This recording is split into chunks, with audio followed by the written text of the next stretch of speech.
Primera Guerra Mundial, la época de la guerra de trincheras.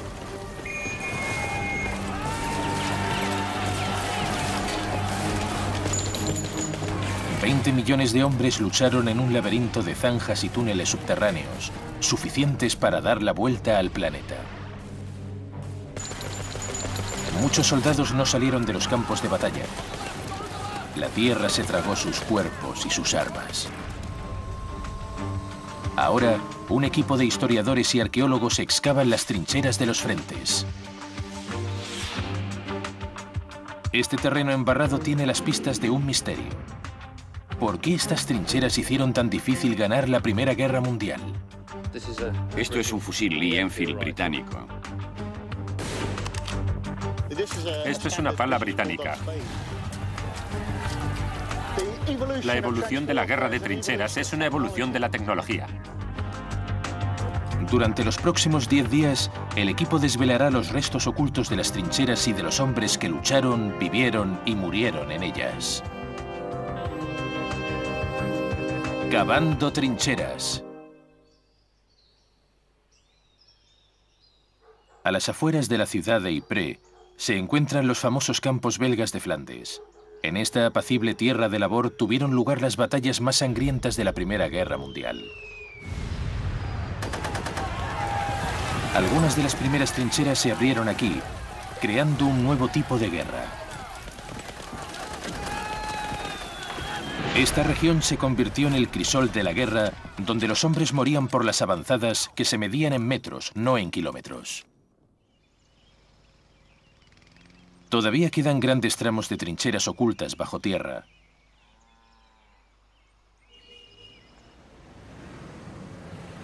Pero ahora, el pueblo de Ypres está preparando un nuevo tipo de invasión. La creciente población amenaza con extenderse a estos históricos campos de batalla. Pronto, los últimos recuerdos de la agonía de esta guerra se perderán para siempre. Para salvaguardar el pasado, un equipo de arqueólogos va a excavar en las trincheras antes de que desaparezcan. Entre otros, Marc Deville, arqueólogo y director del Instituto Flemish Heritage. Es posible proteger algunos de estos sitios porque están muy bien conservados y son muy valiosos. Hay pruebas evidentes de la inhumanidad de esta guerra que tuvo lugar hace 90 años. Nadie está seguro de lo que encontrarán, y si después de estar 90 años bajo el barro, la erosión habrá destruido los restos de la guerra. El equipo solo tiene 10 días para excavar antes de que empiece el invierno belga, pero no saben si están cavando en el lugar correcto. Esperando que la investigación dé sus frutos, empiezan a excavar donde creen que debía de estar el frente alemán. Estamos caminando en tierra de nadie. Para interpretar los hallazgos, el equipo necesitará la ayuda de expertos de talla mundial, como el historiador militar Peter Barton. Las líneas cruzan este campo. Una autoridad en muchos aspectos del combate bajo tierra. Están más bajas. Todas las líneas británicas están en la hondanada. Nunca había estado en una excavación arqueológica en la que se abrieran al mismo tiempo las líneas de los frentes alemanes y británicos, con un equipo trabajando en ambas a la vez. Primero, abren una zanja poco profunda de 50 metros de largo. Lo que estamos haciendo es levantar la tierra arada y dejar a la vista el subsuelo. Los detectores de metales señalan cualquier depósito de hierro. Podría ser alambre de espinos, podrían ser balas y bombas sin detonar.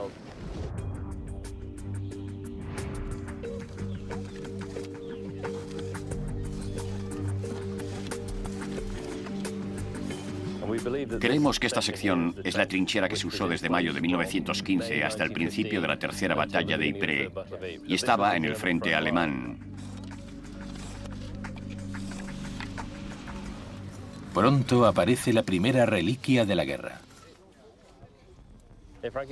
Frankie sostiene un trozo de una bomba de metralla que pesaban 9 kilos. Dentro tenían cientos de bolas.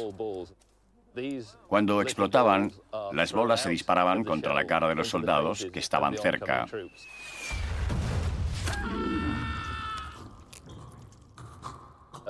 Este tipo de armas provocaba muchas muertes porque esto abría una herida de entrada de este tamaño. Pero como eran de plomo, se dispersaban dentro del cuerpo y la herida de salida era del tamaño de un plato. Al inicio de la guerra, los aliados estaban a merced de la artillería alemana. Los sacos de arena y las zanjas poco profundas protegían poco. La metralla caía del cielo y los aliados no tenían dónde esconderse.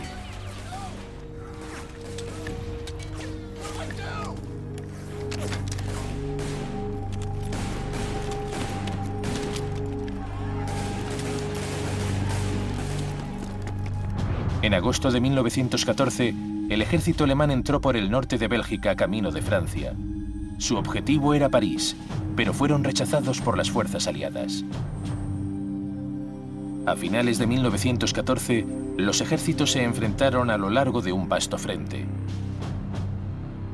Los aliados se mantenían en la ciudad de Ypres.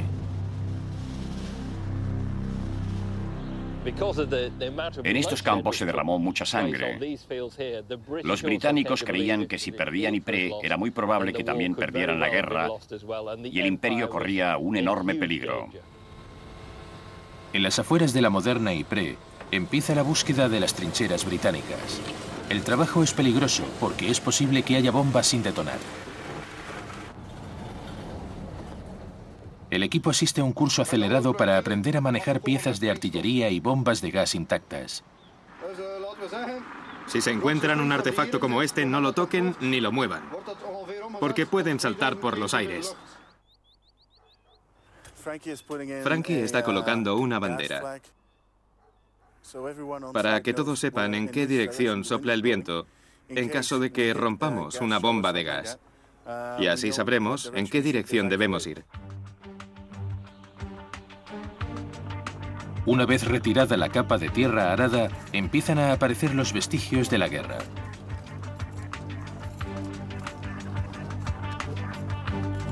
Peter Barton ayuda a identificar los artefactos. Frankie está cavando aquí y ha encontrado muchas balas usadas de Mauser. Son balas de ametralladoras Mauser alemanas.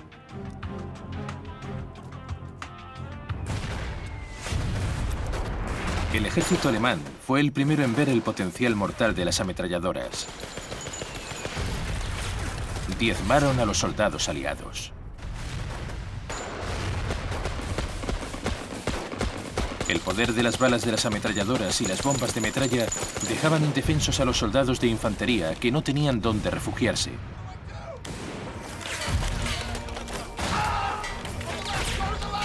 En una carta a su casa, un soldado escribía: Por todas partes vuelan los trozos de metal ardiendo. Las ametralladoras disparan sin parar y esto es un infierno. Nos agachamos para cubrirnos. No podemos abrir hoyos con las manos. No podemos meter la cabeza bajo tierra. No tenemos dónde refugiarnos. ¿Cómo demonios vamos a salir ilesos de aquí? Sargento Vilhey, reales dragones escoceses. Los soldados no tenían dónde ir, solo bajo tierra. La evolución de la guerra de trincheras es una evolución de la tecnología. Estamos viendo trincheras en las primeras etapas de la guerra y solo eran unas pequeñas zanjas, sin pretender que fueran permanentes. Las trincheras aparecieron en este paisaje porque los hombres tenían que cubrirse, evitar las balas y la metralla. Así de sencillo. En solo 4 meses de la Gran Guerra, los británicos habían perdido 60.000 hombres. Los hoyos poco profundos se convirtieron en trampas mortales. Había que hacer algo, y pronto. ¡A la derecha! El equipo encuentra pronto la respuesta. Esta es la primera capa que hemos destapado. Están a punto de descubrir restos de una de las más grandes concentraciones de hombres y armamentos que se haya visto.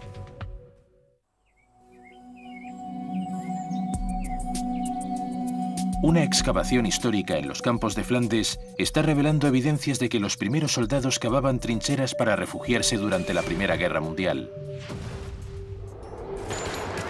La metralla y el fuego de las ametralladoras entraron en funcionamiento en la guerra de trincheras a todo lo largo del frente occidental. Las trincheras se rellenaron al finalizar la guerra, desaparecieron. Es el segundo día de la excavación, pero no hay señales de ninguna trinchera. Donde debería haber una trinchera alemana, una franja de tierra de color más claro da una pista. Podría ser una trinchera rellenada o un agujero de bomba. Vas a acabar ahí, en la tierra oscura. Sí, solo la tierra oscura. En estas pequeñas secciones para ver qué hay.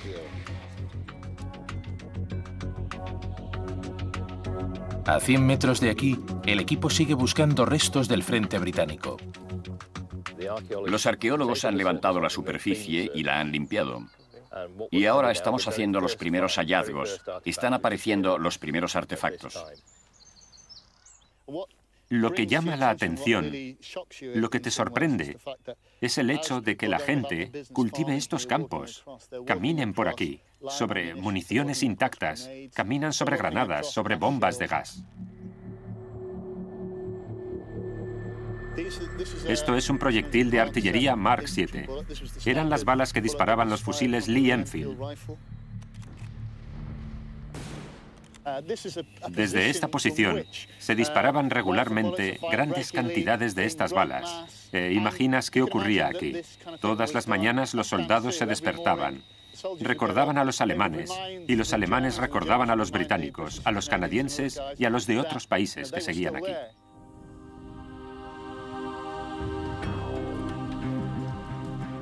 Para encontrar las trincheras de los aliados, el equipo cava más profundamente en la arcilla. Estira la cinta un poco más. Limpiamos la zona un poco más lejos. Irónicamente, lo primero que encuentran las palas del equipo es una pala.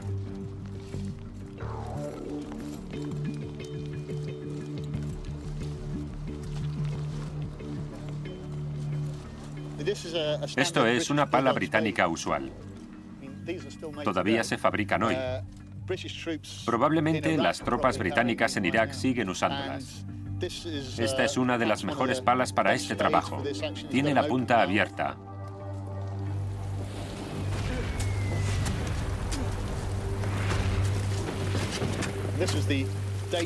Esto era parte del equipo necesario para cavar estas trincheras.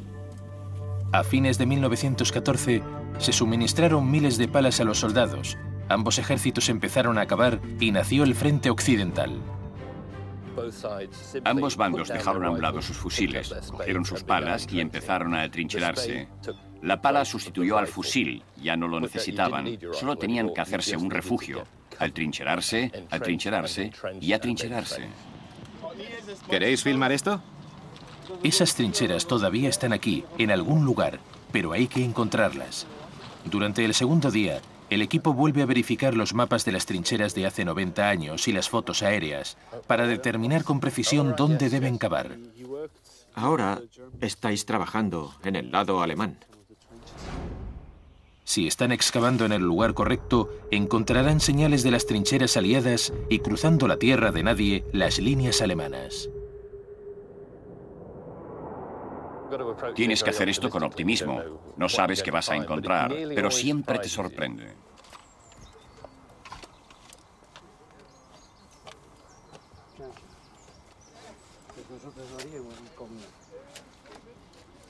Finalmente, algo interesante. Esto es un gran alivio.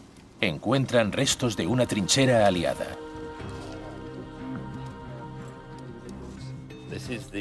Esta es la primera rejilla que hemos destapado. Nos preocupaba que se hubiera desmantelado la infraestructura de la trinchera, pero no ha sido así. La plataforma fue diseñada para mantener los pies fuera del agua. Las plataformas elevan el suelo y así mantenían los pies secos, un aspecto fundamental en este tipo de la guerra.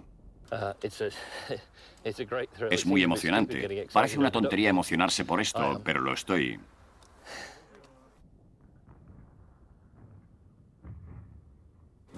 Esta plataforma nos da una información muy importante porque ves cómo se construían las trincheras. Los hombres estaban de pie, así. Y eso significa que si esta es la primera línea, esta era la batería de tiro. De hecho, aunque es difícil de creer, esto no solo es la primera línea del frente occidental en Pigeon Ridge, sino la primera línea del Imperio Británico. El hallazgo de la plataforma significa que el equipo ha identificado el frente aliado y el alemán debe de estar a 100 metros. Las plataformas se inventaron para que los aliados pudieran luchar contra un segundo enemigo, el agua. Los acuíferos estaban en la profundidad de las trincheras. Estaban por todo el frente occidental, pero especialmente en esta zona donde están muy cerca de la superficie. Los soldados cavaban las trincheras para refugiarse, pero brotaba el agua. El acuífero está a 1,20 m bajo la superficie, pero lo peor es que la tierra arcillosa absorbe cada gota de lluvia. Las trincheras se convertían en zanjas. A primeros de 1915, las fuertes lluvias aumentaron las pésimas condiciones de la tropa. Un canadiense describe la frustración de cavar en el frente. El tiempo era muy malo mientras estábamos en las trincheras. No paraba de llover. Estaban llenas de barro y los parapetos se estropeaban. Todas las mañanas encontrábamos desprendidas parte de las paredes y durante el día la compañía tenía que repararlas. Soldado John F. Mull. Los soldados alemanes tenían menos problemas. Sus trincheras eran altas y estaban secas. Las trincheras de los alemanes eran más profundas porque decidieron abrirlas ahí al principio de la guerra. Deliberadamente las adelantaron o las retrasaron a los terrenos más altos. No les importaba perder terreno mientras estuvieran en las zonas más altas durante el invierno.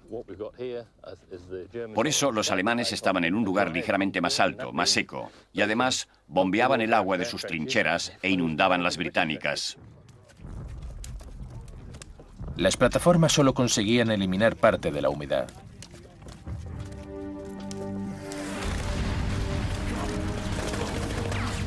Muchos soldados que escaparon a las balas alemanas fueron víctimas de la gran maldición de la guerra, el pie de trinchera.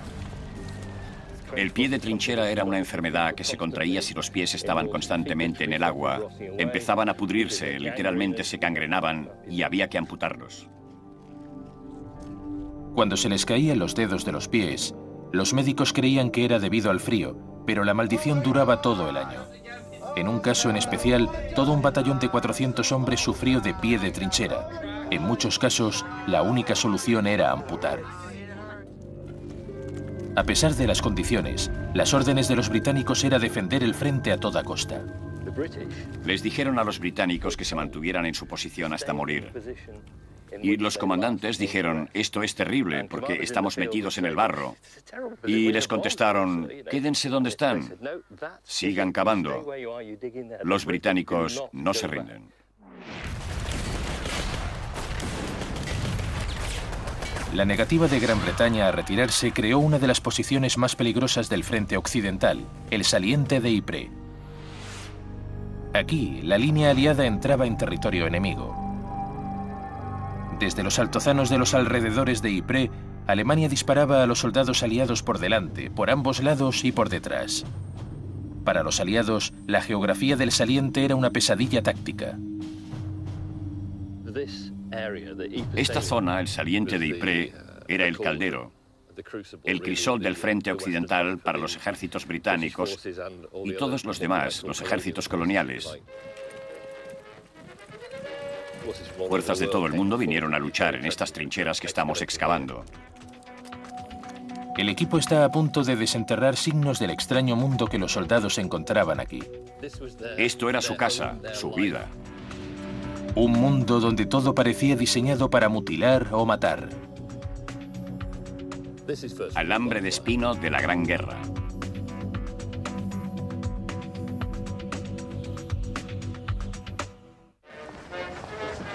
En la primavera de 1915, llegaron nuevos combatientes que inundaron los infames campos de batalla de Bélgica. Procedían de los rincones más lejanos de la Commonwealth, de Australia, Nueva Zelanda, India y Canadá. Cientos de miles de voluntarios para vivir, matar y morir en las trincheras del frente occidental.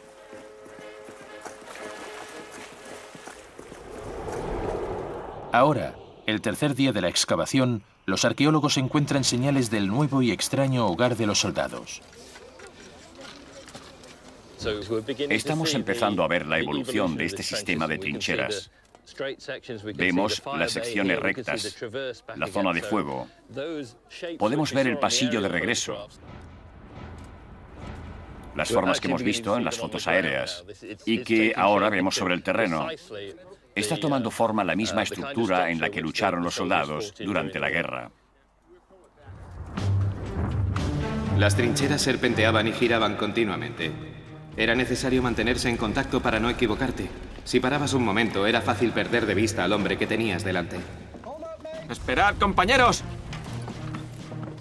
Avanzábamos a un paso agotador con nuestro pesado equipo, sudando y chocando, tropezando y maldiciendo en la oscuridad hasta llegar todo lo lejos que podíamos. Soldado Frederick Elias Noax.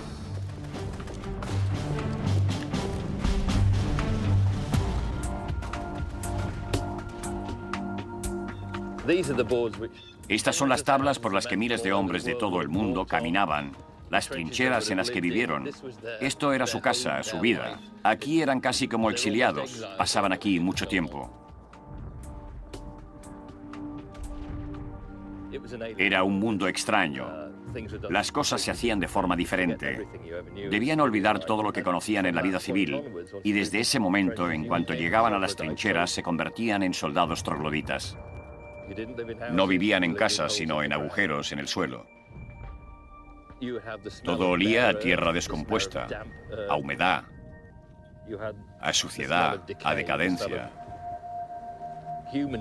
decadencia humana. Era algo a lo que tuvieron que acostumbrarse. Los que llegaban descubrieron que su tarea no era luchar, sino cavar para construir el sistema de trincheras más sofisticado que el mundo había conocido. Era una guerra para ingenieros militares. Ellos eran los responsables no solo de diseñar y desarrollar el sistema de trincheras, sino de todo lo demás, de toda la infraestructura. En estas trincheras se diseñaba todo, nada se dejaba al azar. Nada era aleatorio en la guerra de trincheras. Cuando los soldados cavaban, las paredes de lodo se derrumbaban. Pero los reales ingenieros hallaron una solución y el equipo descubre las pruebas a 1 metro bajo la superficie.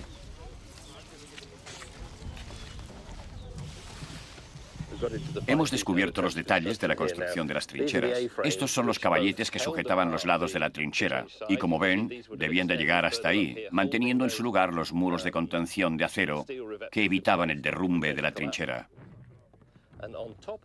Y encima de los caballetes se asentaba la plataforma. El agua pasaba por debajo. Si entraba agua en la trinchera, quedaba bajo el nivel de la plataforma. Y así no se mojaban los pies. Eso era vital en la guerra de las trincheras.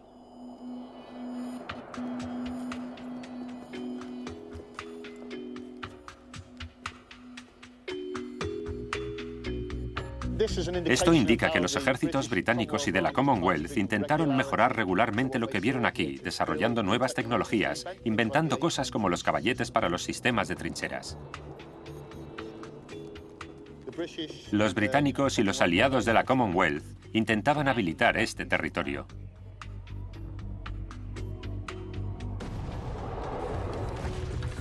A los pocos meses se improvisaron fosos para las armas, que acabaron siendo vastas fortalezas subterráneas. Los soldados construyeron 17.000 kilómetros de trincheras. Habían cavado suficientes zanjas como para dar la vuelta al planeta. Pero ninguna era totalmente segura. El director del proyecto, Mark DeVille,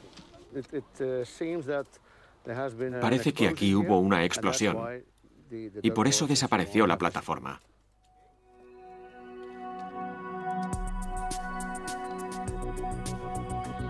A 100 metros, al otro lado de la tierra de nadie, el equipo encuentra señales de las trincheras alemanas. En efecto, está aquí. En la trinchera alemana vemos el estilo alemán. Estos caballetes eran iguales que los nuestros, pero pusieron tablas más pesadas y longitudinalmente.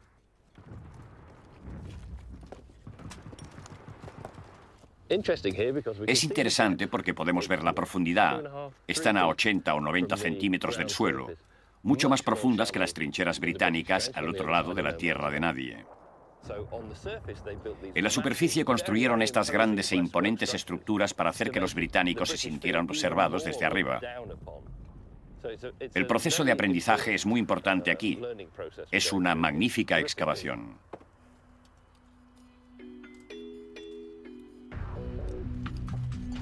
A medida que la guerra se intensificaba, los ingenieros intentaron convertir sus trincheras en fortalezas impenetrables.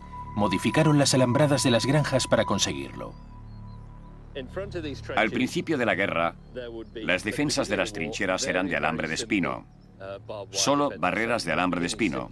Y sin embargo, daban un sentimiento de gran seguridad, un simple alambre. Después de la guerra quedaron densas marañas. Seguramente llegaban donde estoy yo ahora.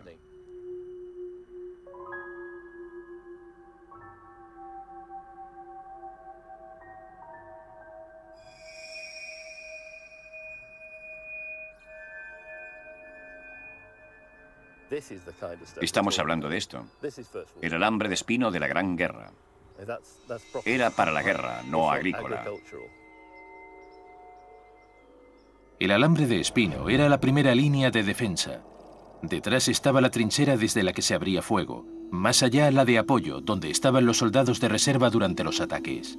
Estaban comunicadas por trincheras perpendiculares, y por ellas se desplazaban los soldados, los mensajeros y las municiones.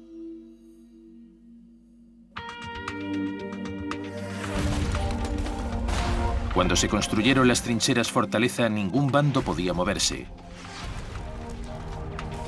Ambos lo sabían. Tratar de abrirse paso entre las líneas enemigas era casi un suicidio.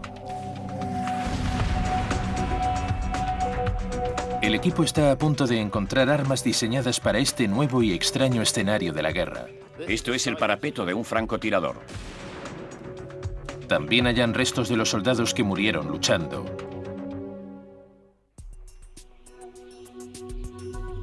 Por primera vez en la historia, los arqueólogos excavan en dos trincheras del frente de la Primera Guerra Mundial, una de los alemanes y otra de los aliados. Es el quinto día y están a la mitad de su búsqueda.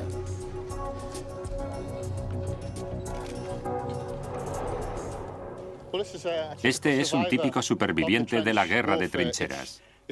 Es un fusil británico Lee Enfield.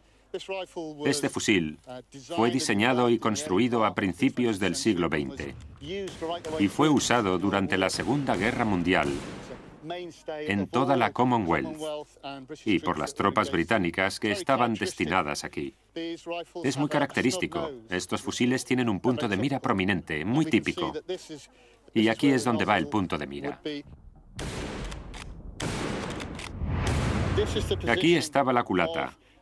Aquí es donde estaba el gatillo. Aquí estaba el cerrojo. El soldado descorría el cerrojo para que salieran los cartuchos. Se preguntarán ustedes qué es esto.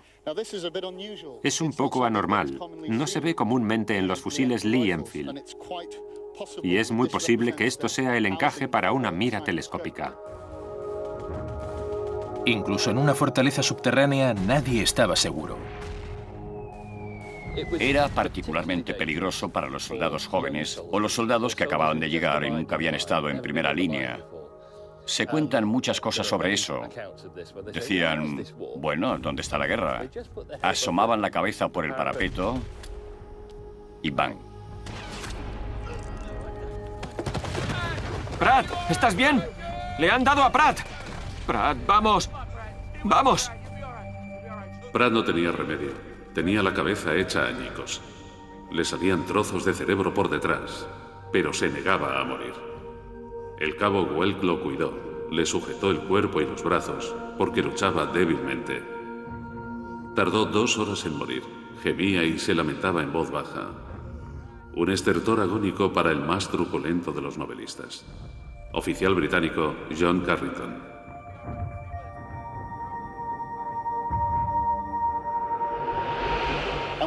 Hay informes que dicen que en el frente occidental había cierta tranquilidad, pero a menudo se producían tragedias, hombres que salían de las posiciones de primera línea y eran abatidos por los fusiles fijos.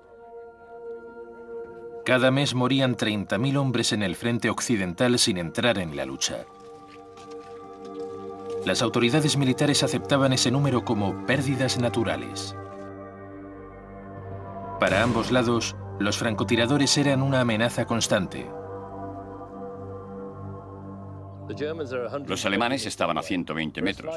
Para un francotirador con una mira telescópica eso no era nada. 400 metros no era nada. A 500 o 600 metros podían perforarte la frente de un disparo. Eran unos excelentes tiradores. Solo necesitaban un disparo para matar.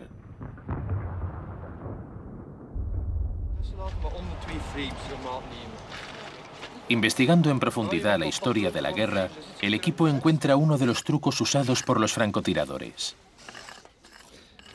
Esto es un escudo de francotirador. No estaban en el suelo de ese modo, sino colocados verticalmente sobre los parapetos británicos.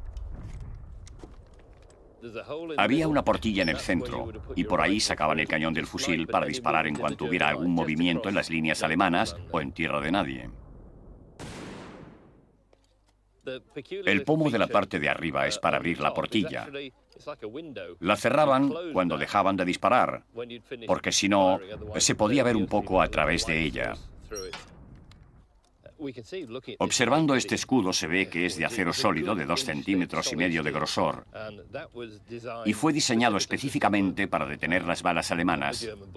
Eran para que los francotiradores británicos estuvieran seguros detrás.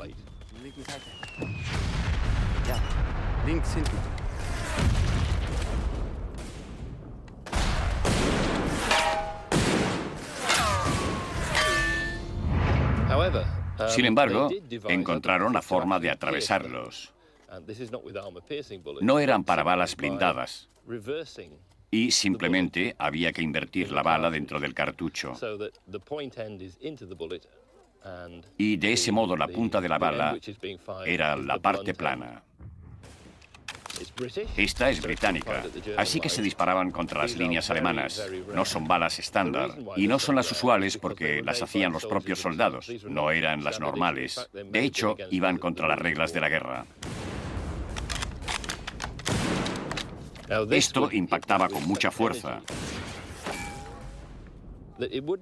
Seguramente no lo atravesaba, pero hacía saltar esquirlas de acero o fragmentos de acero de la parte posterior del escudo.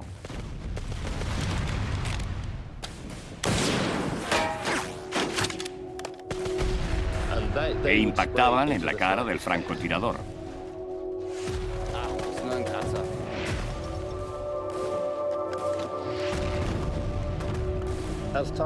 Con el paso del tiempo encontraron otras formas de anular a los francotiradores, y esta era una de las más populares. Fue diseñado por los reales ingenieros. Diseñaron una cabeza falsa, muy sólida.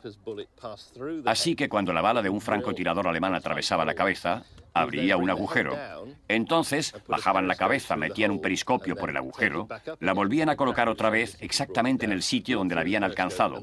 Miraban por el periscopio y tenían el punto exacto desde donde había disparado el francotirador enemigo. No disparaban a través del escudo, sino con un mortero de trinchera. Les lanzaban morteros o incluso artillería, destrozaban la zona y los mandaban literalmente al otro mundo.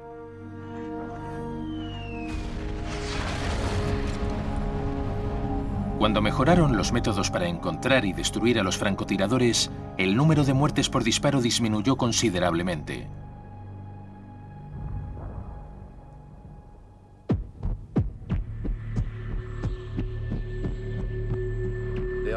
Los arqueólogos han encontrado la primera señal de restos humanos.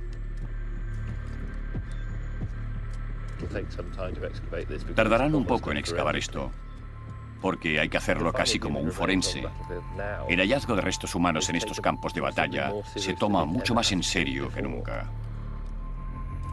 Los huesos se encuentran a 2 metros por delante de la trinchera británica. La arqueóloga Yannick Dijaisa es la encargada de desenterrar los restos. Esto es parte de la pierna. Esto es la pelvis. Probablemente esto es la otra pierna.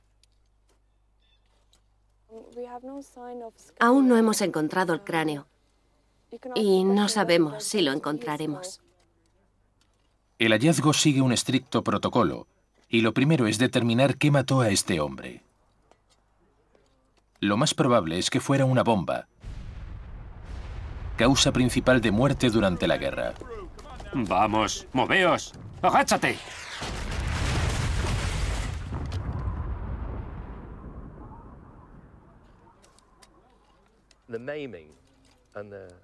Algunos de estos hombres sufrieron terribles mutilaciones, particularmente por fragmentos de bomba que podían partirlos por la mitad.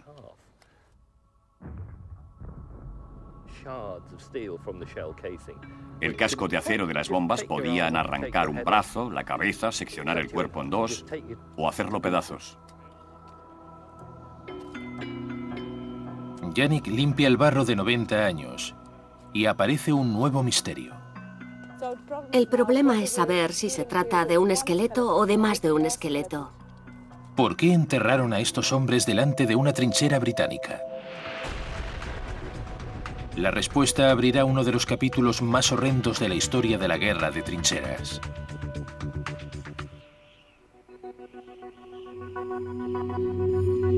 Es el quinto día, y durante la búsqueda de las huellas de la Primera Guerra Mundial, los arqueólogos han descubierto restos humanos en el frente británico. Pero cuando Yannick Dijaisa, miembro del equipo, extrae el esqueleto, hace un descubrimiento extraordinario. Limpiamos la zona un poco más lejos y tuvimos que cambiar nuestra primera teoría, porque no tenemos un esqueleto. No son 2 esqueletos, sino 3. Los restos no están en una trinchera, sino delante de una de ellas. También hemos descubierto que esos esqueletos estaban en el cráter producido por una bomba. La mayoría de los cuerpos se encuentran en hoyos abiertos por las bombas, no en las trincheras. Vivían en el interior y tenían que sacar a los cadáveres. Las trincheras se expandieron. Tenían que expandirse, por supuesto. Era muy normal que mientras cavaban abriendo trincheras tropezaran con algo parecido a lo que encontramos aquí. El hoyo producido por una bomba que se usaba como fosa común. Durante las batallas era difícil crear cementerios. Cuando se ampliaba una trinchera, era probable que hicieran terribles descubrimientos.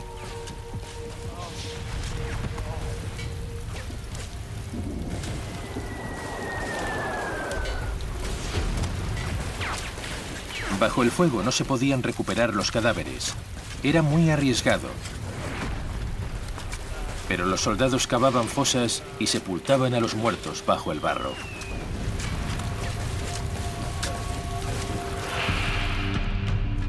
«90 años después, el equipo debe descubrir la causa de la muerte». Para eso llamamos a nuestra antropóloga. Va a venir.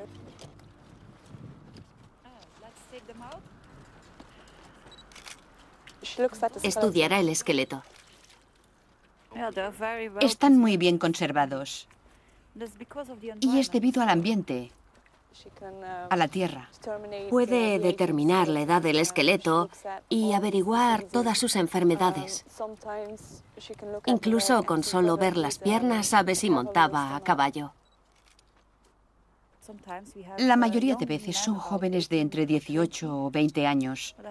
Pero tengo la impresión de que este hombre es más mayor. Pero es demasiado pronto. Estos restos merecen una sepultura adecuada y definitiva. ¿Pero qué nación debe recuperarlos? Yannick encuentra una pista.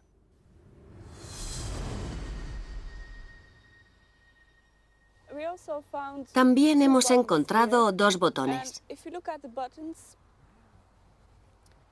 Y aunque es muy difícil ver algo, al limpiarlos, hemos visto grabada una llama en uno de ellos.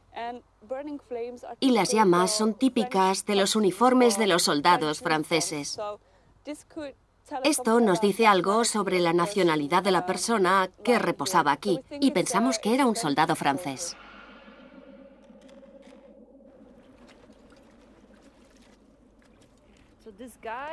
A este hombre le habían colocado bien las manos. Tenía la mano izquierda sobre la pelvis. Creo que lo colocaron aquí, en esa posición. No tal como cayó.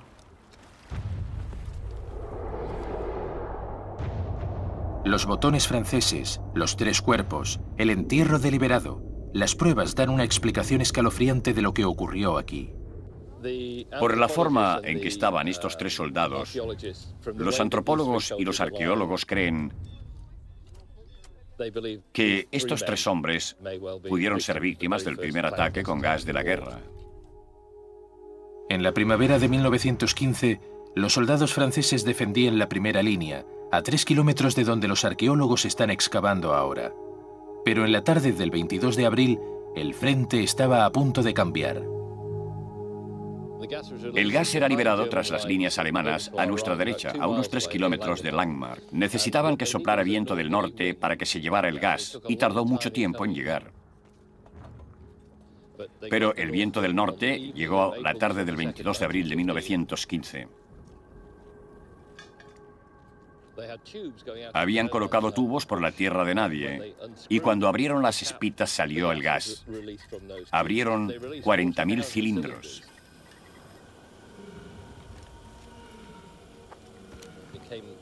El gas avanzaba por este campo como una neblina verde azulada.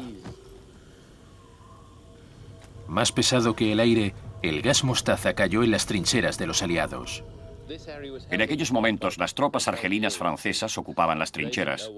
No sabían qué era, nadie sabía qué era. El gas se extendió por estos campos y mató a las estupefactas e indefensas tropas argelino-francesas.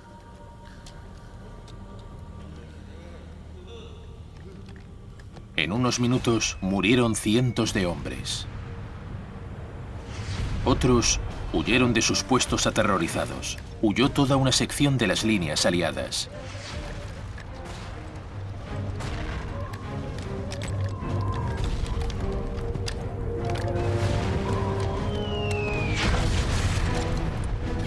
Los oficiales británicos estaban horrorizados por la huida de los soldados coloniales. Les ordenaron en vano que regresaran, pero poco a poco se dieron cuenta de que estaban luchando contra un arma nueva y terrible.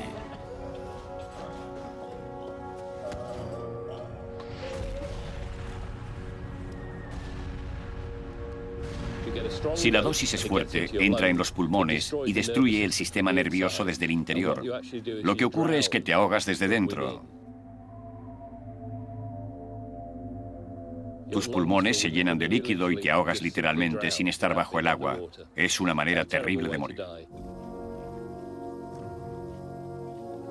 En un frente de 6 kilómetros, se liberaron 168 toneladas de gas mostaza, que abrió una gran brecha en las líneas aliadas. Los alemanes llevaban unas máscaras primitivas y atacaron mientras las tropas canadienses se apresuraban para cerrar la brecha. En el avance murieron 2.000 canadienses y el frente se retrasó 3 kilómetros. Este es el lugar preciso donde se produjo ese ataque alemán. Desde ese día de mayo de 1915 hasta el 31 de julio de 1917, más de 2 años, estas líneas permanecieron fijas. No se movieron ni un milímetro. Cuando terminó la batalla, se recuperaron y se enterraron los cadáveres de cientos de soldados de las colonias francesas en los hoyos de las bombas, cerca del nuevo frente aliado.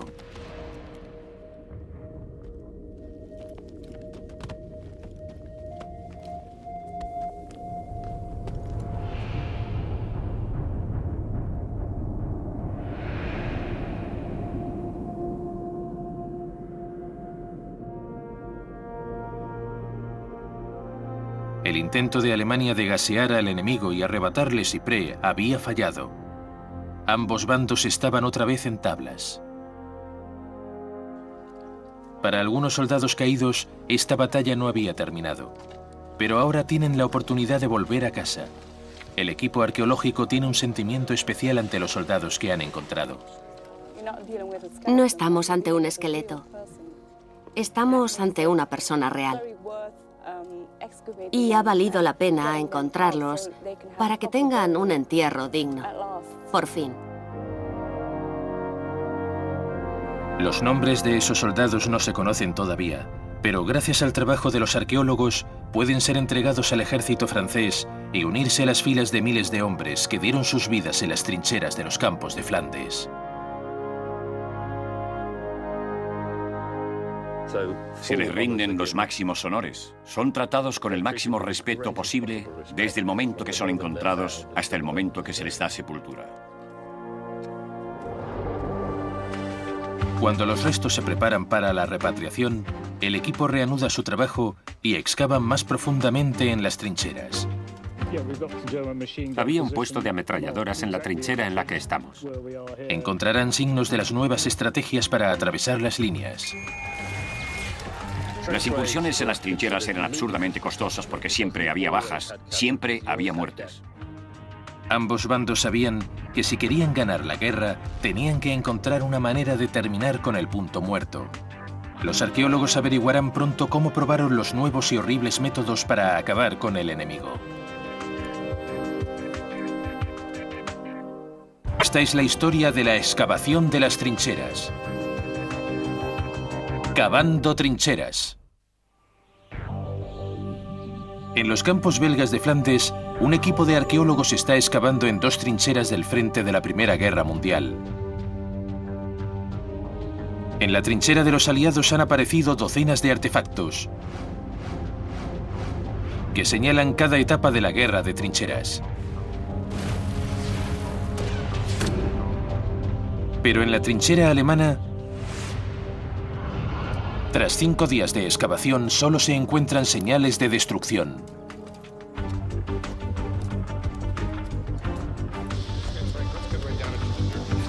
Mi primera impresión es que es un fragmento de una granada de mano.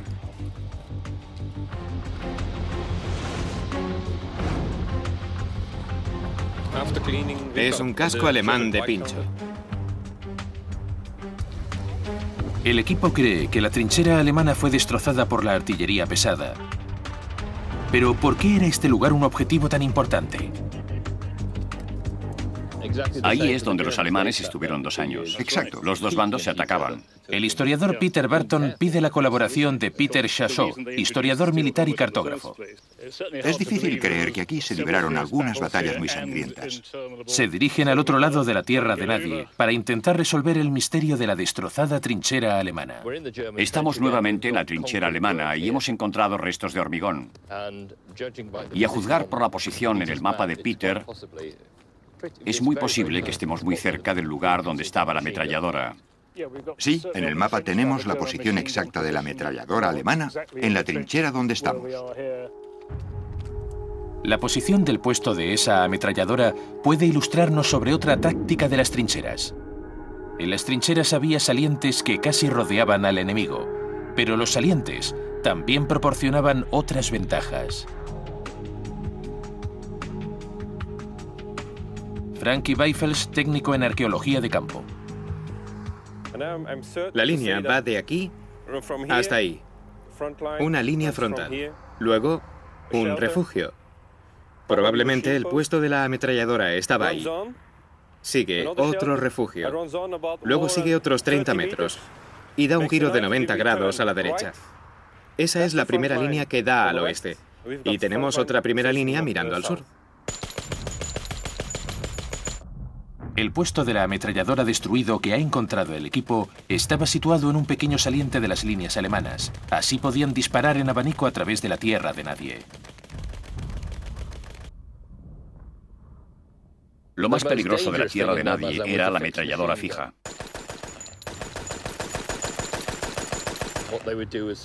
Era muy necesario tener una ametralladora fija en el frente que cortara la hierba a la altura de las rodillas.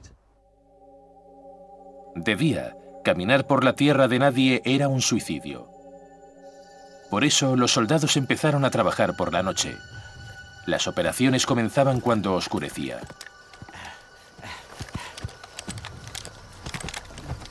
Todas las noches, a lo largo del frente, cientos de soldados salían de las trincheras. Solo entonces se podía reparar la alambrada de espinos. Pero las ametralladoras alemanas estaban siempre alerta. No los pierdas de vista, pueden salir. Trabajar en silencio era cuestión de vida o muerte. Al principio de la guerra, enrollaban el alambre de espino en postes, pero era muy peligroso, incluso de noche, porque tenían que clavar los postes en la tierra y el enemigo y los servidores de las ametralladoras los oían.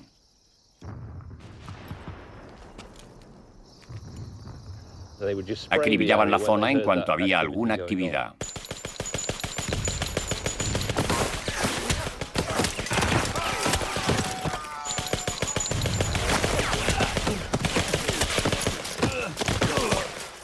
El ruido que hacían al reparar la alambrada supuso la muerte de miles de hombres, hasta que los británicos copiaron la solución al enemigo.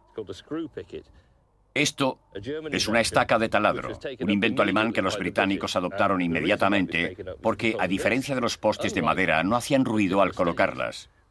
Todo lo que había que hacer era hinchar la punta en la tierra y darle vueltas igual que un sacacorchos. Cuando estaba clavada, se pasaba el alambre por los huecos y podían poner tantas como quisieran sin hacer el menor ruido. Pero poner el alambre de espinos no era la única razón para salir de las trincheras por la noche. La oscuridad era perfecta para espiar al enemigo.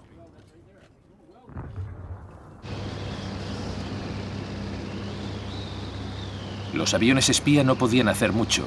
Iban demasiado altos para ver los nuevos nidos de ametralladora y las fortificaciones. A veces, la única forma era echar un vistazo de cerca, en persona. Las incursiones en las trincheras eran la solución. Ideadas a principios de 1915, el objetivo era infiltrarse en una trinchera alemana, matar a algún enemigo y escapar con al menos un prisionero vivo para inteligencia. Un soldado narró su terrible experiencia durante una incursión a una trinchera en 1915.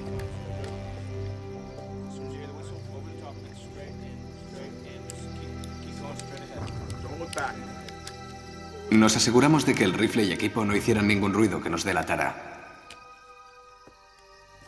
Lo último que hicimos antes de salir fue tomarnos un buen trago de ron. Luego nos despedimos en voz baja con un apretón de manos.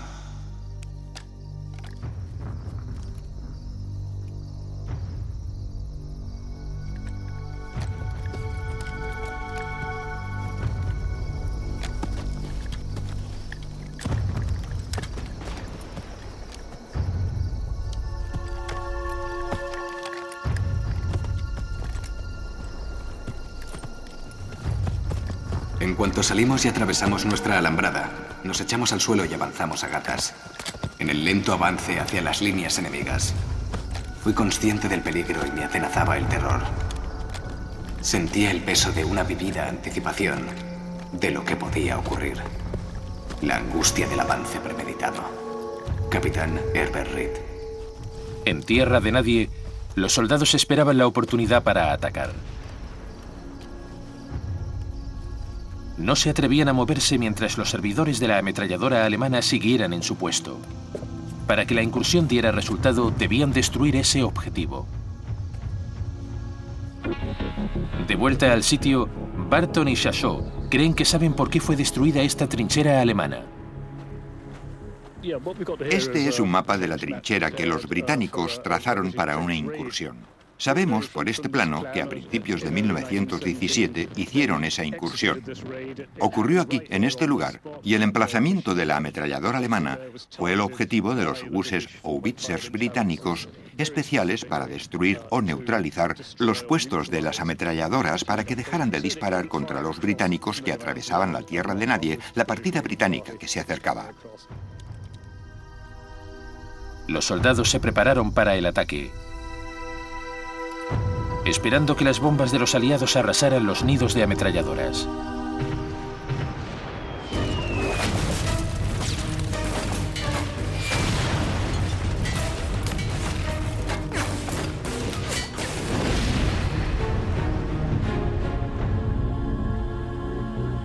Una vez destruidos, los hombres pudieron iniciar el ataque.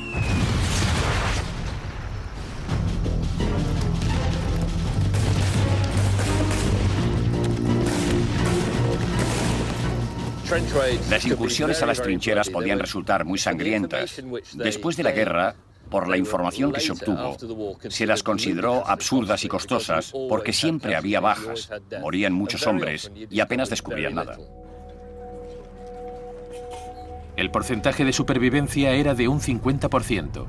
En esas incursiones morían o caían heridos miles de hombres. Así, nadie podía ganar la guerra. Ambos bandos buscaban una alternativa a las trincheras. Pero como pronto descubrirán los arqueólogos, los combatientes aún cavaron más profundamente. Pensamos que aquí podría haber estado el refugio de la trinchera. Y crearon un prodigio de ingeniería.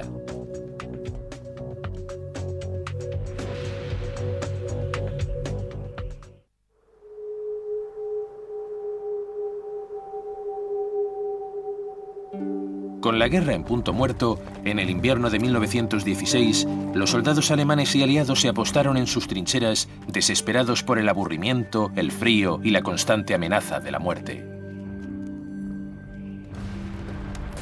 Durante 2 noches se desató un vendaval, y el viento era el más frío de los que habíamos sufrido en las líneas de fuego. Muchas veces casi se nos congelaban las raciones de comida. Soldado John F. Mull. Al otro lado de la tierra de nadie, los alemanes soportaban las mismas privaciones. La guerra era tediosa, interrumpida por momentos de terror.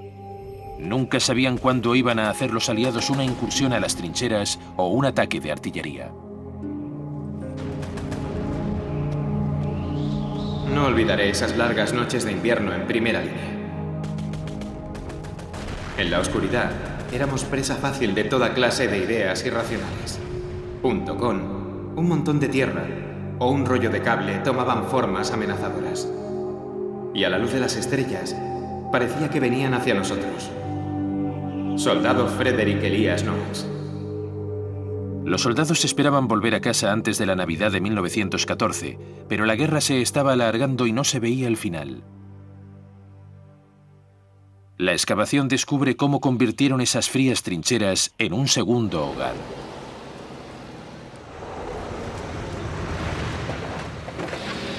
Ahí hay una forma rectangular. Al ver esto, la primera impresión es que es una zona con forma de plaza. Había lonas, madera, y creemos que podría haber sido un refugio dentro de la trinchera. Se hizo evidente que la guerra no duraría meses, sino años, y que millones de hombres necesitaban un hogar en esta tierra inundada y embarrada. Ese era el cometido de los reales ingenieros británicos y los pioneros o pioneer de los alemanes. Su trabajo era crear los sistemas de trincheras para que los hombres pudieran vivir en ellas. Tenían una casa, como vemos aquí. No era solo una trinchera, era donde los hombres vivían. Dentro de las trincheras había una metrópoli subterránea. 3000 hombres vivían y dormían en cada sección. Los ingenieros montaron cocinas y letrinas.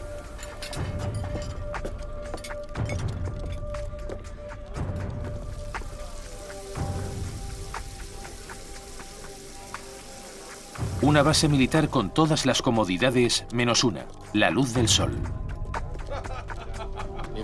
De hecho, en 1917 vivían más personas bajo tierra en el saliente que actualmente en la ciudad de Ypres.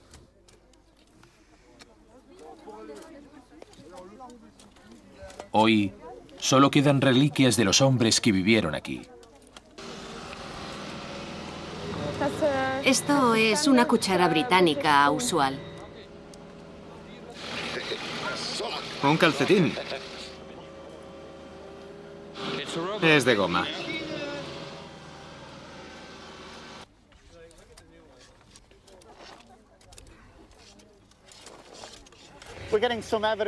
Hemos encontrado algunas pruebas de que vivían en las trincheras.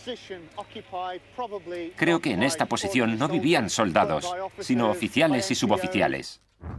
Para algunos oficiales, como el subteniente Robin Skeggs, a veces las condiciones de vida eran incluso agradables. Querida abuela, te escribo sentado en mi jardín, en la parte posterior de mi cobertizo. Hace una tarde preciosa. Hemos plantado césped y flores, y en estos momentos a mi alrededor hay 3 jovencitos ocupadísimos. Disfrutan arreglando el jardín de su oficial. ¿Te gustaría mi banco del jardín? Está protegido del viento en un pequeño y cómodo rincón, y le da el sol todo el día. Los rangos más bajos tenían menos comodidades. Todo estaba cuidadosamente diseñado como una estructura social civil. Los oficiales de alto rango estaban separados de los hombres, de la plebe. Y realmente la guerra de trincheras era así.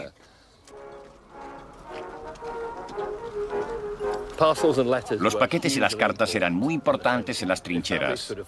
Si las familias podían permitírselo, enviaban paquetes con grandes cantidades de alimentos de todas clases, exquisiteces, dulces, pasteles, fruta, todo lo que podían.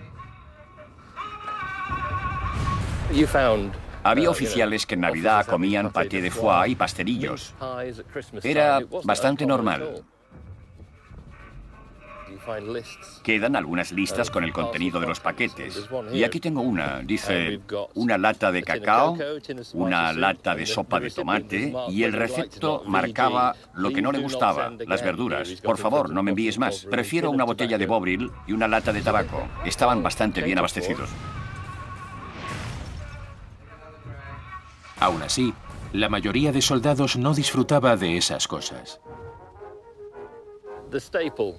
La dieta diaria del soldado de las trincheras era carne de res, carne en conserva, que llegaba en latas. Y eso es lo que comían casi cada día. Esto se usaba para darle más sabor a la comida del ejército.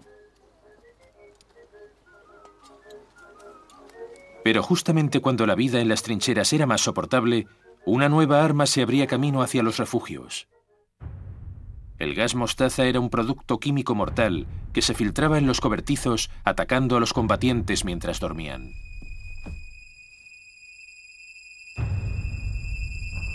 El gas mostaza se liberaba mediante bombas explosivas y era un líquido marrón aceitoso que se convertía en gas. Era muy peligroso porque, aunque salpicara la ropa, si hacía frío no pasaba nada. Solo se activaba cuando los hombres entraban en los cobertizos, y eso ocurría muy a menudo. Si hacía frío, no se convertía en gas, seguía en estado líquido. Pero si había salpicado la ropa al entrar en una atmósfera templada, se volvía gas y afectaba a todos los hombres del interior de los cobertizos. ¡Fuera! ¡Esto se va a llenar de gas! ¡Dios mío! Pasaba muy rápidamente de líquido a gas y se expandía por todo un cobertizo lleno de hombres.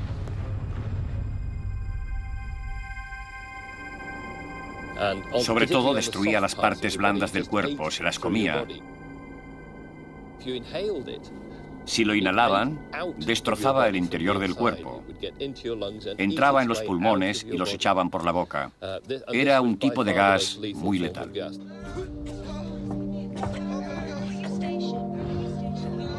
En 1917 y 1918 murieron miles por los efectos del gas mostaza. Los efectos del gas son terribles. No pueden respirar ni acostados ni de pie. Destroza los pulmones, los calcina. Algunos tienen los ojos y la cara corroídos por el gas y el cuerpo cubierto de quemaduras de primer grado. Hoy ha llegado un muchacho que lloraba desesperadamente, con toda la piel del cuerpo y la cara quemada. Le he puesto una inyección de morfina. ¿Cuándo terminará esto? Enfermera Shirley Miller. Los arqueólogos buscan la respuesta en las trincheras y Peter Barton busca en el sitio un capítulo poco conocido de la guerra. Debemos ignorar lo que vemos en la superficie y zambullirnos en otra dimensión que está bajo nuestros pies. La guerra en los túneles.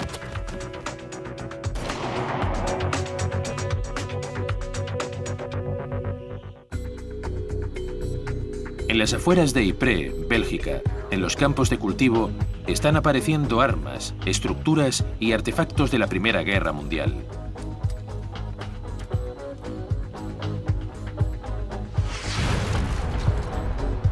En 1916 parecía que nadie ganaría la guerra. Pero en unos campos cercanos hay evidencias de una solución letal. El historiador Peter Barton va en busca de las pruebas. Cuando miramos estos campos de batalla, debemos ignorar lo que vemos en la superficie y zambullirnos en otra dimensión, una dimensión que está bajo nuestros pies. Los planificadores de ambos bandos del frente enrolaron a una nueva clase de soldados: los zapadores subterráneos. Fue el tipo de lucha más brutal que se empleó en el frente occidental, y el trabajo era interminable, 24 horas al día durante todo el año. Abrir túneles y minarlos se convirtió en una compleja táctica de lucha. Abrían un pozo en la propia trinchera. Cavaban bajo tierra de nadie a varias profundidades. Los túneles eran lo bastante amplios para poder trabajar, de 1,50 m de altura por 1,20 m de ancho. Cavaban los túneles tan silenciosamente como podían para que el enemigo no se diera cuenta. Abrían una cámara en cuanto estaban bajo su trinchera.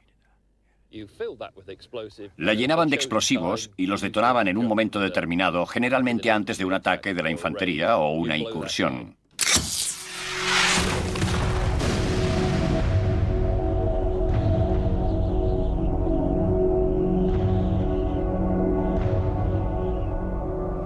Los hombres que estaban directamente encima desaparecían, quedaban enterrados o caían en tierra de nadie, literalmente destrozados. Eso permitía que las fuerzas de infantería tomaran las trincheras mucho más fácilmente. En 1916, bajo el saliente de Ypres se extendía un gran laberinto de galerías, minas y túneles. Lo curioso de estas compañías de zapadores era que no estaban formadas por soldados, sino por civiles. Y en la primera compañía servían hombres que el jueves habían trabajado en las alcantarillas de Manchester. Y el lunes siguiente estaban trabajando bajo tierra en Francia y en Flandes. No tenían entrenamiento militar, ni siquiera sabían saludar. Les dieron fusiles, pero se los quitaron porque temían que se dispararan unos a otros. Pero no habían ido a luchar, sino a cavar, y eso sí sabían hacerlo.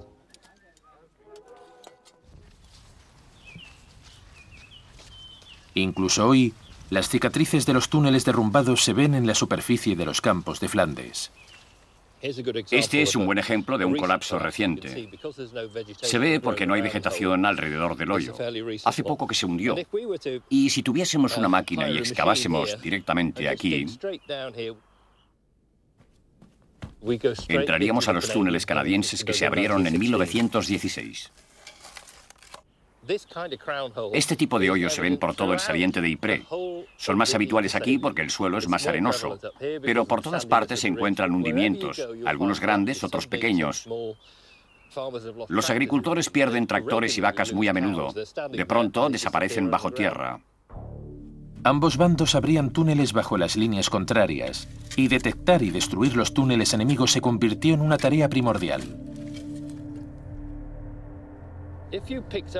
Si encontraban un túnel alemán que venía en su dirección y averiguaban dónde estaba exactamente, tenían una gran ventaja. Dejaban que siguieran cavando. Los oían constantemente. Vigilaban sus progresos y calculaban hasta qué punto podía ser peligroso. Y en ese momento es cuando se desataba la barbarie, la guerra primitiva. Si cualquiera de nosotros oía trabajar al enemigo, se calculaba la dirección y el nivel, y se ponía un torpedo en un agujero apuntando en esa dirección, con el ángulo preciso para destrozar la obra, y lo conectábamos a un detonador. Minero canadiense, teniente John Westacott.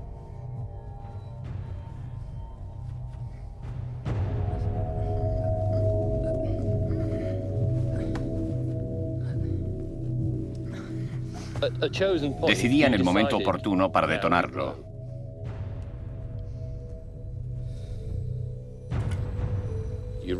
conectaban el cable, detonaban la carga y mataban a esos hombres. En el verano de 1916, los alemanes hicieron un gran esfuerzo por capturar estos terrenos.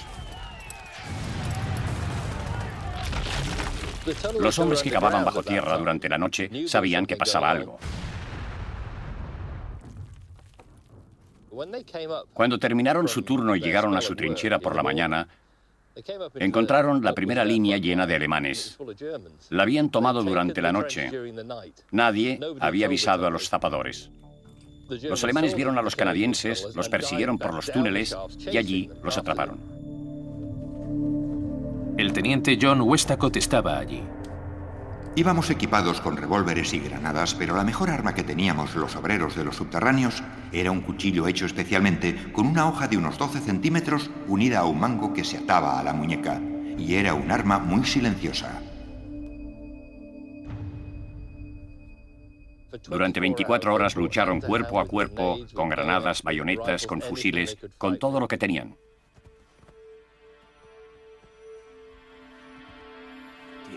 Están por ahí. Les he oído. ¡Están aquí! ¡Huid, huid!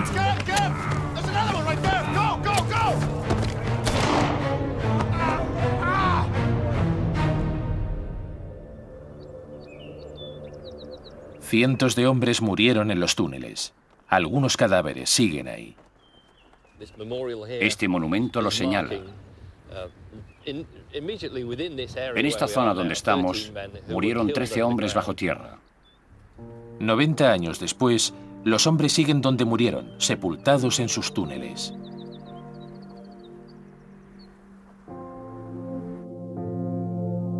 En la primavera de 1916, 20.000 zapadores empezaron la mayor operación de minería subterránea de la historia. El terremoto de la Sierra de Messines. En poder de los alemanes desde 1914, la Sierra de Messines era una simple sucesión de colinas, pero desde aquí los alemanes podían observar y disparar a las tropas aliadas de todo el saliente. Uno de los puntos más importantes de las lomas de Messines era un promontorio conocido como la Colina 60. Estamos en otro de esos lugares fundamentales del satélite para la observación, la Colina 60. Desde la cima de la colina, si miras hacia allá, hay una vista panorámica fantástica. Y si miras en la otra dirección, se divisan al completo las líneas alemanas. Por eso los alemanes querían conservarla. Por eso la queríamos nosotros. La idea era nada menos que volar la Colina 60 y gran parte de la Sierra de Messines. Después de casi 2 años de trabajos clandestinos, se excavó un laberinto de túneles bajo los alemanes que estaban en la loma. Era como una gran madriguera de túneles de cientos de metros bajo las líneas enemigas. Al final de cada uno había grandes cámaras subterráneas atestadas de explosivos, justo debajo de los alemanes. El explosivo favorito de los zapadores era el amonal. Estaba diseñado específicamente para producir el levantamiento del terreno. Era un explosivo mediano. Un explosivo de gran poder detonante habría abierto un foso de enormes proporciones. Un explosivo flojo como la pólvora no era suficiente para levantar esas enormes cantidades de tierra desde una profundidad de varios metros, millones de toneladas de tierra. Mientras continuaban los trabajos subterráneos, los soldados alemanes apostados en las colinas no tenían la menor idea de que bajo sus pies se colocaban toneladas de amonal. Tardaron 6 semanas en colocar las cargas, trabajando día y noche. Todo estaba bien calculado. En total, se dispusieron 19 cargas a lo largo de la loma. En la colina 60 se habían abierto túneles de 3 kilómetros para transportar los explosivos. Al amanecer del 7 de junio de 1917, las 19 cargas estaban en su lugar.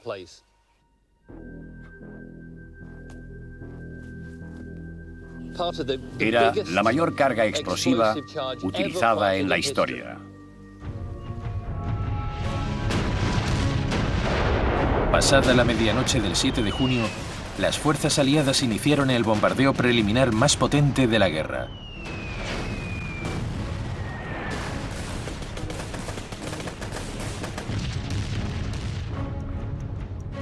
Luego, a las 3:10 de la madrugada, se detonaron las minas.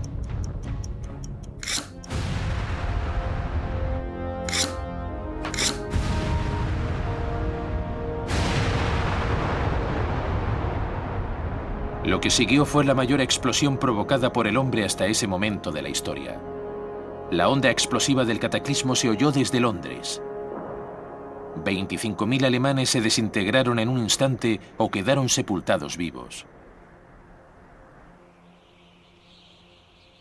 La detonación de las minas cambió el paisaje dramáticamente.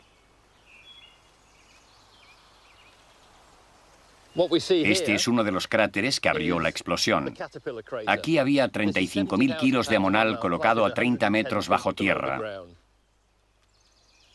Es una fosa común. No es solo un cráter, sino una fosa común. En esa explosión murieron 800 hombres y todavía están bajo nuestros pies. Pocos minutos después de las detonaciones, 150.000 soldados aliados ocuparon la loma entre un aire saturado de sangre y polvo.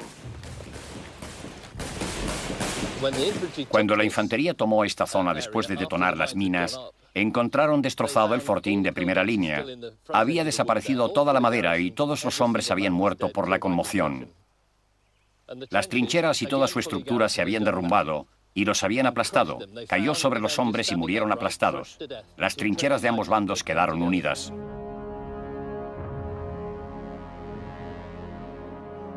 Los aliados avanzaron 3.000 metros y ocuparon 17 kilómetros de la loma. Fue el primer gran éxito en 3 años.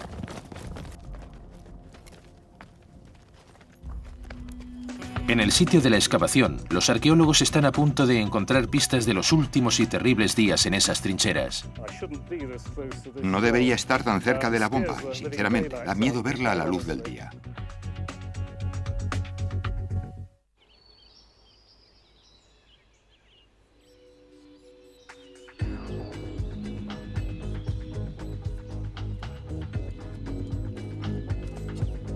Los arqueólogos tienen solo 2 días para encontrar restos de los últimos y dramáticos días de las trincheras de los campos de Flandes.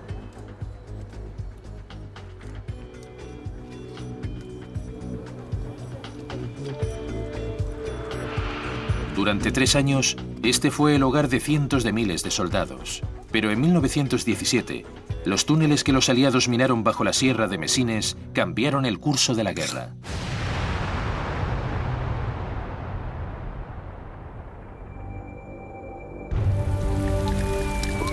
El siguiente paso fue realizar una gran ofensiva de infantería. Sería conocida como la Tercera Batalla de Ypres y sería lanzada desde esas trincheras.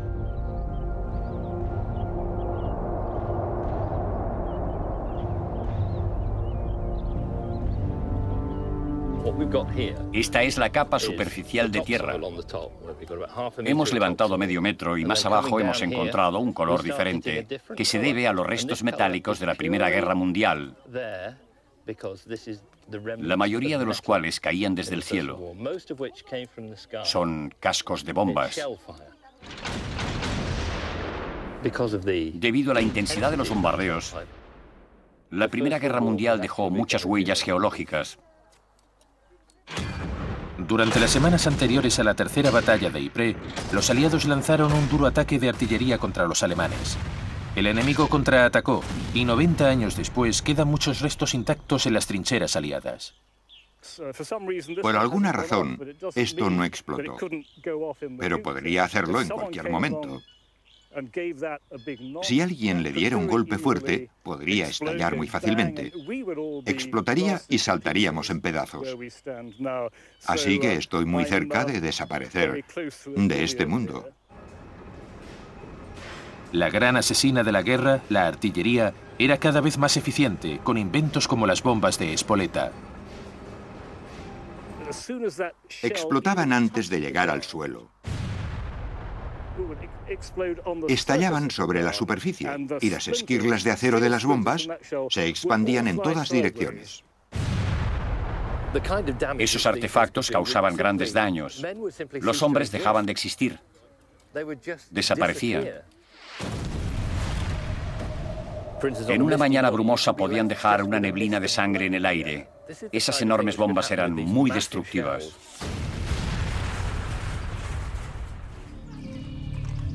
Aunque los aliados habían conseguido entrar en la ciudad de Ypres, todavía estaban al alcance de la artillería alemana. Durante 3 años, pulverizaron lentamente la ciudad. En 1917, Ypres había quedado reducida a escombros.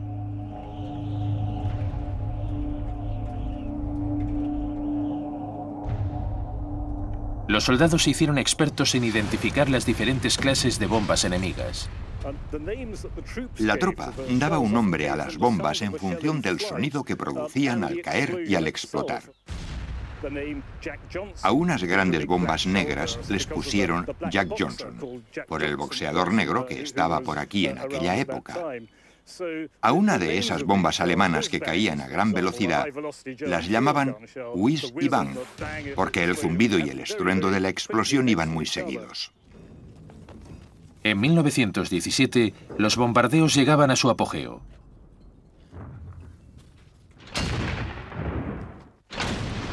Solo en julio de 1917, los aliados lanzaron más de 4 millones de bombas sobre las posiciones alemanas.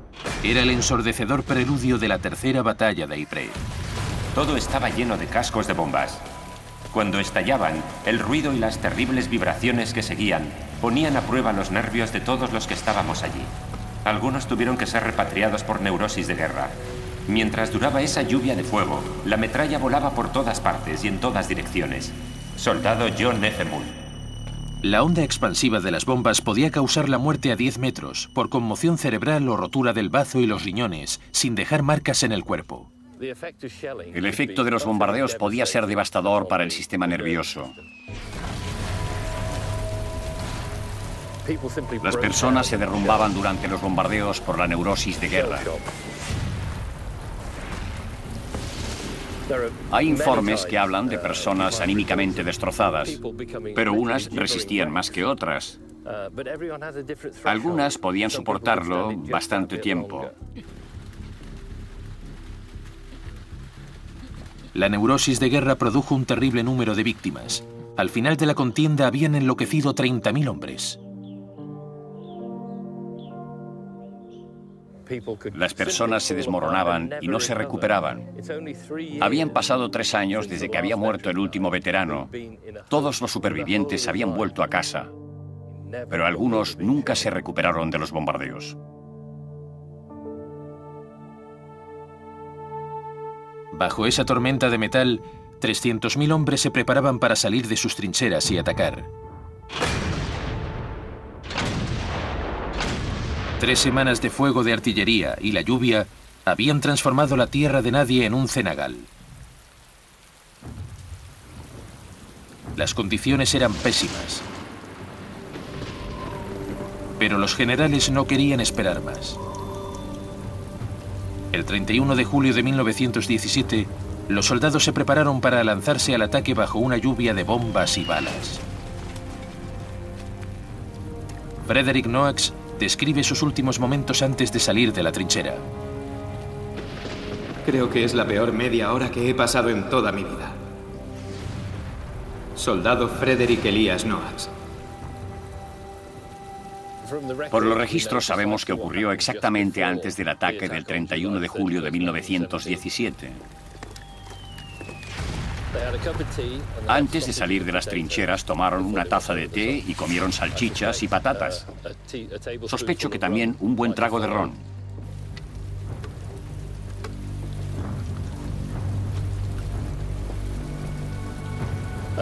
Y luego se despidieron, tal vez para siempre.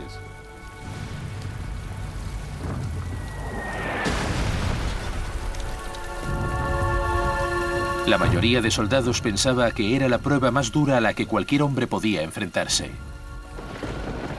A medida que pasaba el tiempo, aumentaba el temor. Y sopesé las oportunidades de sobrevivir al ataque. No podía rendirme tan fácilmente.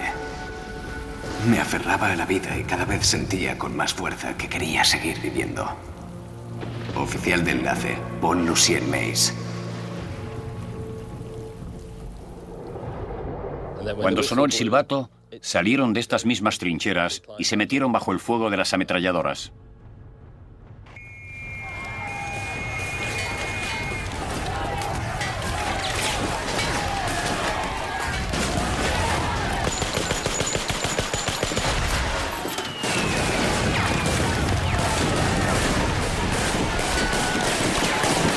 Fue una de las batallas más sangrientas de la guerra. Nunca se ha determinado el número exacto de muertos. Se cree que murieron o resultaron heridos 68.000 hombres.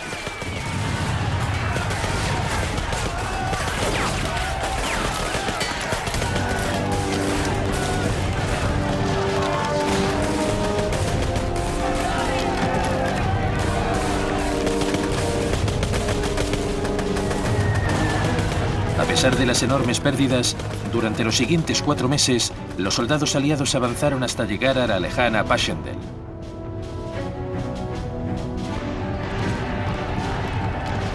Los aliados volvieron a cavar trincheras, pero no durante mucho tiempo.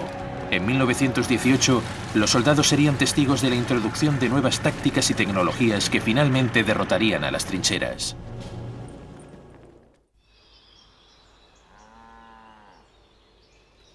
En los campos de Flandes, la histórica excavación está llegando a su fin. El invierno de Bélgica está a punto de empezar, pero nada empaña el sentimiento de satisfacción de los arqueólogos.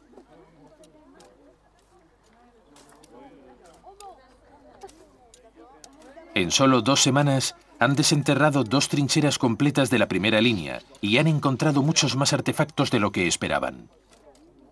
Volverán a llenar las trincheras en paz otra vez bajo los cultivos de los agricultores.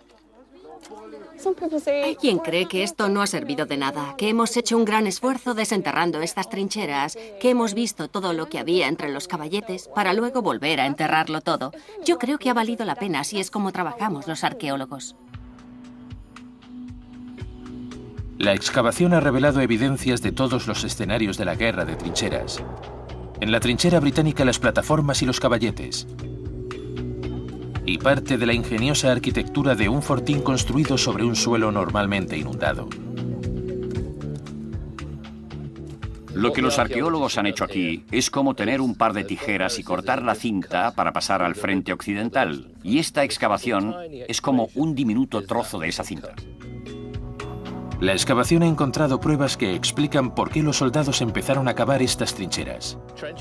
Las trincheras aparecieron en este paisaje porque los hombres tenían que refugiarse de las bombas, las balas y la metralla. Sencillamente por eso. Durante 3 años no hubo forma de romper el punto muerto.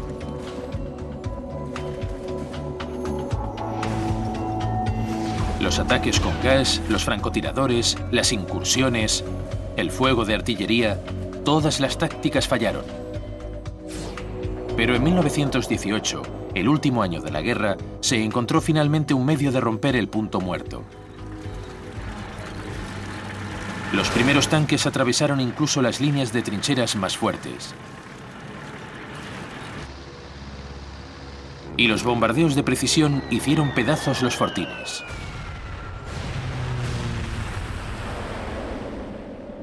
Al finalizar la guerra se rellenaron las trincheras. En las contiendas que siguieron, los generales intentaron evitar las trincheras, sinónimo de punto muerto.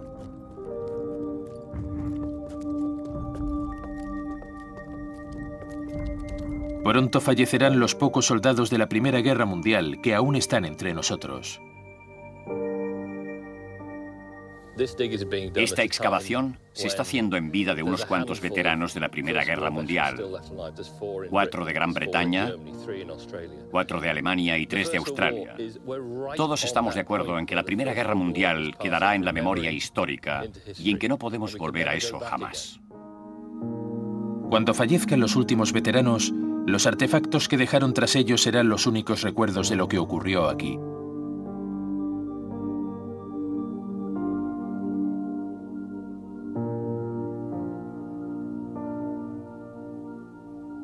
Son objetos que hablan a las siguientes generaciones.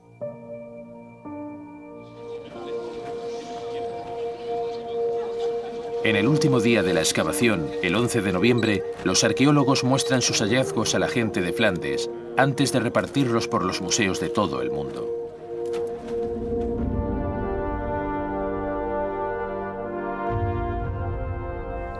Piensas en las personas que estuvieron ahí y en los sacrificios que hicieron, exactamente igual que los del otro lado de la tierra de nadie. Ya no son ellos y nosotros, ya no son británicos contra alemanes, es solo un momento de la historia que incluso hoy significa mucho para las personas de todas partes del planeta.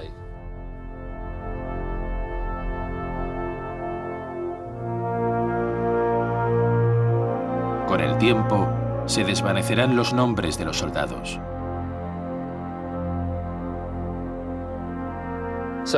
Es difícil expresar esto en palabras. Es un gran privilegio. Es algo que no olvidaré nunca. Y hace que me sienta muy humilde.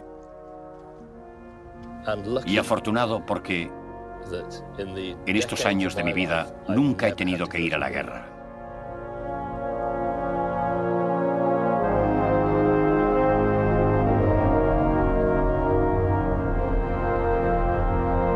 Millones de hombres vivieron y murieron en las trincheras de la Primera Guerra Mundial. Y muchos de esos cadáveres todavía están ahí, sepultados bajo los campos de Flandes. Pero gracias a los arqueólogos, su sacrificio no será olvidado.